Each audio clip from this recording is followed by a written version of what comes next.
اعوذ باللہ من الشیطان الرجیم بسم اللہ الرحمن الرحیم فاتقوا اللہ واطیعون ولا تطیعوا امر المسرفین الذین یفسدون فی الارض ولا یصلحون۔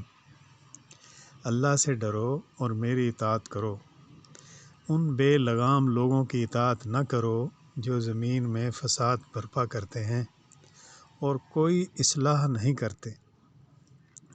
ہم شب و روز زندگی میں سچی گواہی تو ٹھیک ہے، جھوٹی گواہی ہم دے دیتے ہیں اپنے رشتہ داروں کی، قسم کے ساتھ بھی، جھوٹی قسم کے ساتھ بھی کھڑے ہو جاتے ہیں۔ اگر کوئی فیصلہ ہے، کوئی پنچایت ہے، اس کے اندر بھی رشتہ داروں کی سائڈ لے جاتے ہیں، جبکہ پتہ ہے کہ یہ جھوٹ ہے۔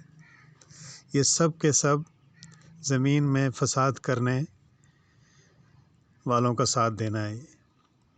ہم نے اپنے 5 فٹ جسم کا حساب دینا ہے قبر میں۔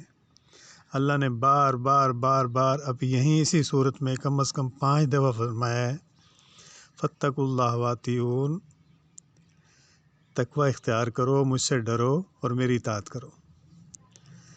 بارہا اللہ نے سمجھایا، لیکن دنیا اپنے اسی روش کے اوپر گامزن ہے کہ یہ سب باتیں ہیں جیسے پہلے لوگ کرتے تھے، یہ سب باتیں ہیں، نبیوں کو جھٹلاتے تھے۔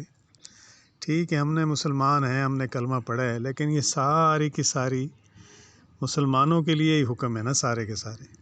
تو اس میں ہم نہیں مانیں گے تو کون مانے گا؟ اس میں چوری ہے، رشوت ہے، بے ایمانی ہے، ڈکیٹی ہے، یہ سب زمین کے اوپر فساد ہے۔ تو ہم لوگ نہیں سمجھتے اس بات کو۔ کب ہم اس بات کو سمجھیں گے؟ اللہ تعالی ہمیں ساروں کو عمل کرنے کی توفیق عطا فرمائے اور قرآن پہ عمل کرنے کی توفیق عطا فرمائے، اور غلط بات، غلط سوسائٹی، غلط لین دین، جھوٹ، منافق، حسد، ان ساری چیزوں سے ہمیں بچائے۔ السلام علیکم۔ بسم اللہ الرحمن الرحیم۔